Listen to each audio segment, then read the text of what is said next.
Hey, come here. I got the rematch. Welcome to chess, ladies and gentlemen. All right, man. So I got the rematch between Gukesh, Dommaraju, and Wesley. So, and this starts the Blitz portion. So this is game number 1. And we gonna see if Wesley So can get his, his revenge on Gukesh for doing him dirty yesterday. But yes, all my people that are coming from the Philippines, I would say maraming salamat, magandang umaga. If it's morning to you, should be pretty soon. Anybody who is coming from Tamil Nadu in India, I will say Mika Nandri. Appreciate you guys very much for stopping by. But if you guys are ready to go, like I'm ready to go, let's take a look and see what we got for this game, son. All right, man. So we got knight f3 again. We got the move d5. We got g3. So we're kind of doing more of a King's Indian attack situation from the ready, but it does transpose into like a bunch of different openings. We do see the move c5. We got bishop g2. Knight goes to c6. We got d4. We got e6, castles by white, and then we do see knight to f6. And we have gotten into an Indian game. It's kind of like a Queen's Gambit decline situation here. We're like holding off on the move c4, but we do get c5 before we do knight to c6. As you guys know, that is always preferable. You really don't generally want to put your knight in front of your pawn on it. So we do see the move c4 now. We got pawn taking c4, and now we have a Catalan closed. So this is definitely something that's up Wesley So's alley because he plays the Catalan as white every now and then. We do see bishop to e3, and it might look like a good move because you're like, hey, man, I'm just trying to protect in case this, and then this, and then this, and then this, and then everything is everything. But it is not everything because there's literally 2 separate moves you can play. But we do see Wesley So playing knight to g4, and now your bishop being on e3 is kind of a question mark. You're like, bro, what am I doing with this bishop, man? So you kind of are going to have to move it. The problem is, you really don't want to kind of hang this pawn right here. So you don't really have a lot of good options. So what does Gukesh do? He tries to hit black with the tempo, but f6 just shuts that down. And now you really don't have a whole lot of options other than to kind of go into desperado move, which is the move h3. So we kind of have a situation where, you're going to take my bishop. I'm going to take your knight. Everything is everything, right? Absolutely not. We have reached a position, if you want to go ahead and pause the video and try to see. Actually, you know what? Before we do that, bishop g5 was a novelty of the game. I will mention that. Okay, so we got in this position here. If you want to go ahead and pause the video, see what nice little cute move Wesley So comes up with here, go ahead and do so.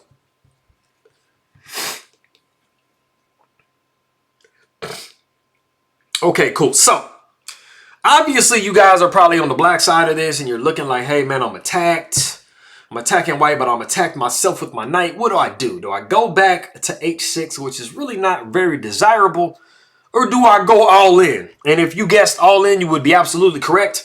You go all in, homie. You say, man, I'm going to go ahead and take knight takes f2. This is absolutely what you want to do.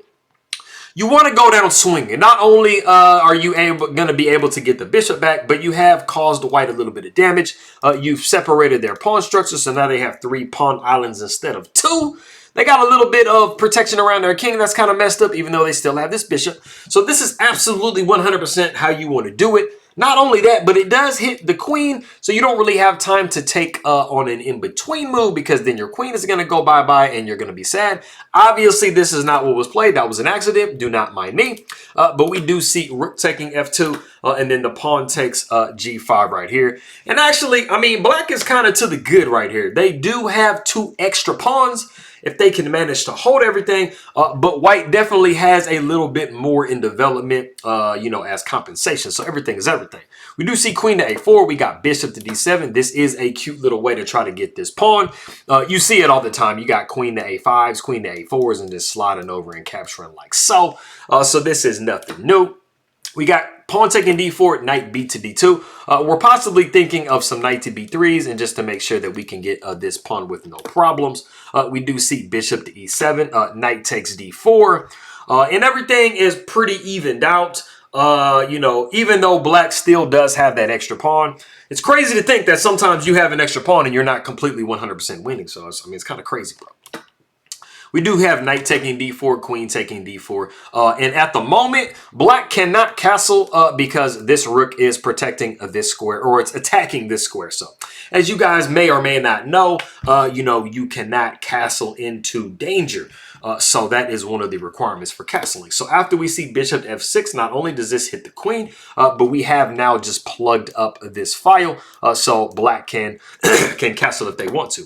We got queen sliding over to b4, trying to protect b2, and black says, you know what, I insist that you continue to move your queen or make a decision, and then we do see the move queen to b6, and you kind of have a problem here. You can try to maybe play a3 or, like, you know, set the queen down here and stuff like that, but you would be looking at bishop to d4, and this very heavily pins this rook down to the king. So you absolutely do not want that. So this is definitely one of the best moves in the position. Really kind of the only move.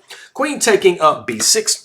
We do see pawn taking b6, and you have to go all in because as of right now, you kind of are, you know, you have some issues. You got bishop taken here type stuff. You do have this, but I mean, it's easily defendable. So you want to kind of make sure that you're defending, but also trying to attack at the same time. So that is why we see knight going to c4. You kind of have a couple of threats going on in the position a little bit. So we do see b5. You really, really want this move in. As of right now, this knight being here, you couldn't have played this because e3 is just in time and the knight is supporting it. So we gotta kind of get rid of it. So, I mean, you gotta have to go on a counterattack. If you're gonna be looking at bishop to d4, you have to be going knight to b6 and trying to hit the rook on h8. So we do see the rook sliding over to d8. We got knight taking d7. And bishop d4 is still possible in this position here, but we do see rook taking d7. We got the rook up to f3, and there's going to be no pins over here. So that possibility of bishop d4 did kind of loom in the position for quite a while, but it is no longer on the board. But we do see rook to d2, and the one thing I will say about this situation, you do have an extra pawn if you are black, which isn't like you're going to go screaming to the hills like, I got a pawn, like I'm great, right? But black is very, very active, even though they still have not castled with their king. They got this rook down on the 7th, and that's absolutely where you want your rook. So white needs to try to find some counterplay in the position. So we do see rook going to b3. We got rook taking e2, rook taking b5. We got castles by black. So finally, black has gotten into safety after move 23, which do not follow that example. That's absolutely not where you want to be. You want to be castling, you know, within like 8 to 10 moves, usually, generally. But it is blitz, so I mean, you kind of mix it up a little bit. We do see rook taking b7, bishop taking b2, and then we have a nice defensive move, rook to d1, because bishop to d4 check is definitely something that black wants. And then maybe you can go ahead and push rook down here, and you got some actual, you know, absolute threats to try to get this bishop out of the way of protecting the king. So we do see bishop going back to e5. The bishop goes down to f1. Rook takes a2. We got bishop over here to c4. And we are hitting this rook, and we're threatening a check at the same time. And you cannot cover because you would be just dropping your rook for no reason. So we got rook moving. We got bishop check. We got king sliding over. We got rook down to b3.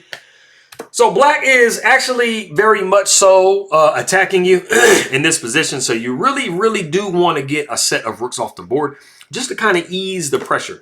So we do see rook down here. Rook takes. We got bishop taking on g3. So yes, black is 100% up 2 entire pawns. But of course, in computer fashion, it's like, hey, man, I mean, you're only barely better. Like this much better. So we do see rook up to d7. We got the move g6. We do see king going up to g2 because maybe black falls asleep. Maybe Wesley So just doesn't care about chess. And he's like, hey, man, I'm going to drop my bishop. But he does not do that. He goes back to e5. And we have quite a few moves left. So I'm going to kind of speed through them a little bit because it's a lot of maneuvering. There's not a whole lot that kind of changes. One thing I will say is white does have their rook on the 7th, which is beneficial at trying to keep this king like out of the action. And we also have a situation where, because the reason that the computer is basically telling you that, I mean, everything is pretty dead even, is because of 2 things. The first thing is you have these clump of pawns over here. You also have a rook pawn. So you have kind of a lot of rook pawns in the situation. So that doesn't lend itself to like a whole bunch of wins unless the king is like literally like on vacation somewhere. And you also have another issue that makes it a little bit more even and drawn, is you have the pawns on one side of the board instead of on multiple sides. Pawns on one side of the board only is much easier for kings to kind of defend against than pawns being on 2 completely separate ends of the board. So that is why you see that. But we will just kind of speed through just a little bit. We just kind of have some maneuvering. So I won't say the moves. I'll just kind of like, you know, you got to check here and there. You know, black doesn't want to trade because their winning chances go down. So you just have like, you know, like I said, a lot of maneuvering going on. So I'm going to kind of get us, you know, to where we want to get to in the game. So we still have some maneuvering. The king is still cut off. So black's king has not entered the game really. So we do have some movement, some checks. So speeding forward, you know, white is wanting to trade so that they can kind of ease some of the pressure, but black is not wanting to do that. Black still does want to have some winning chances in this position, so we do have this going on here. So both players are playing very accurately. They're just basically kind of maneuvering and just kind of placing some threats. And you see that black's king has still not gotten into the game, but it's starting to kind of creep in now. We do have this discover check, which really doesn't do anything because there's nothing really to attack with the discovery. The king is getting more into the game. So it still is showing that, I mean, everything is still fairly even, but, you know, black's king, it's an important detail. Black's king is starting to get more into the action, which is going to become relevant here in a second. So after we see a little bit more maneuvering, we do see the king, the rook sliding down to b2 a check. And you kind of want to be careful with how you're doing. You definitely don't want to move up in this situation or over this way because you will be looking at some rook checking, and you will be. This is kind of a box if you can visualize it. So we do see king going down to h1, which wasn't the absolute best. You definitely don't want to come forward. Coming down to f1 was definitely the best, trying to maybe slide this way a little bit. But now you are kind of trapped in the corner. We do see rook going up to b3. The bishop takes on g6. We got the rook taking h3 with check, king going to g2. We see rook going up to h4. And you know, black was definitely a little bit better, and now it's like pretty much dead even again. So this is the crazy thing about in-game. Sometimes you're completely 1000% winning, but then sometimes you're just dead even, and it's really kind of hard to, you know, figure out, you know, which one is which. We do see rook to h4. We got the rook over to h7 because you lost all your pawns if you're white. So you kind of have to try to get your pawns back, homie, a little bit at least. Something. So we do see rook going to g4 with check. The king slides to h3. We do see king down to f4. We do see rook to f7, and that is trying to push the king over a little bit. We do see king to e3, and then we actually see bishop taking h5.